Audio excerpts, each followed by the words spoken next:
And welcome to Us Weekly. Thank you for having me. Of course. So first off, we want to talk about the idea for this book. Where did this come from? Are any of these places real in this book? Like, all I could think of when I was reading it was like, is this a real place? And where did it come from in your mind? Yes, so the book takes place primarily on the central coast of California.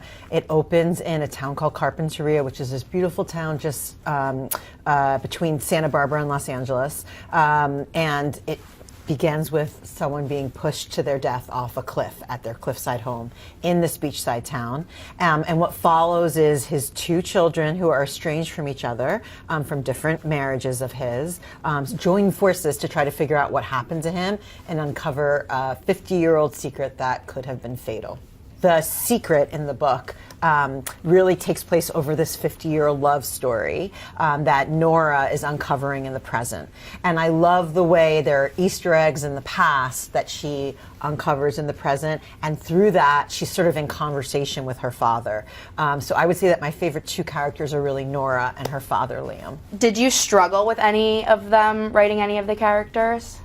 You know, I didn't struggle with writing any of the characters. I really felt like, you know, and different books sort of have different experiences. Some are really labors of love. This was just sort of a love letter. It was really a love letter to parents and to children and to lost love, to the person that knows us our whole life and really sees who we are. So it was really a joyful experience writing this one. Your books have gotten the Hollywood treatment at this point. Has that changed how you write things? Like, do you write things with an adaptation in mind, or how has that adjusted your writing process? You know, it really hasn't adjusted it. I really think of the book as sort of a separate thing, and then also, so with books, so much of the time they get optioned or something happens, and then I learned a while ago that you never know if and when something's going to get made.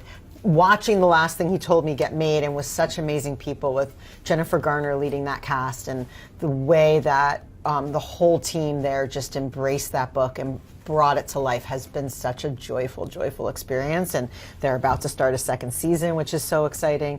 But I really think of it as two separate things. Okay, cool. Yeah. So because of that, do you ever, when you're writing something, like, because all of us at Us, myself and Sarah, who you met, we always talk about how we fan cast books when we're reading them.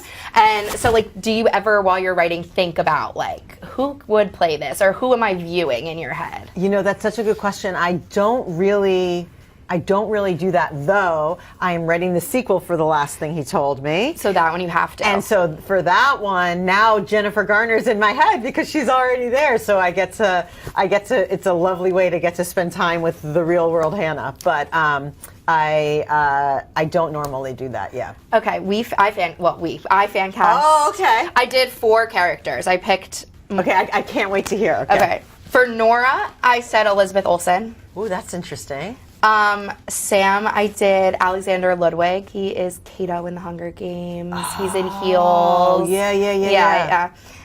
For young Corey, I did Megan Fahey from The White Lotus. Really good casting. That's so interesting. And young Liam was hard for me because I tried to do someone who could be versatile age-wise. So I did Charlie Hunnam. It's a really, really cool cast.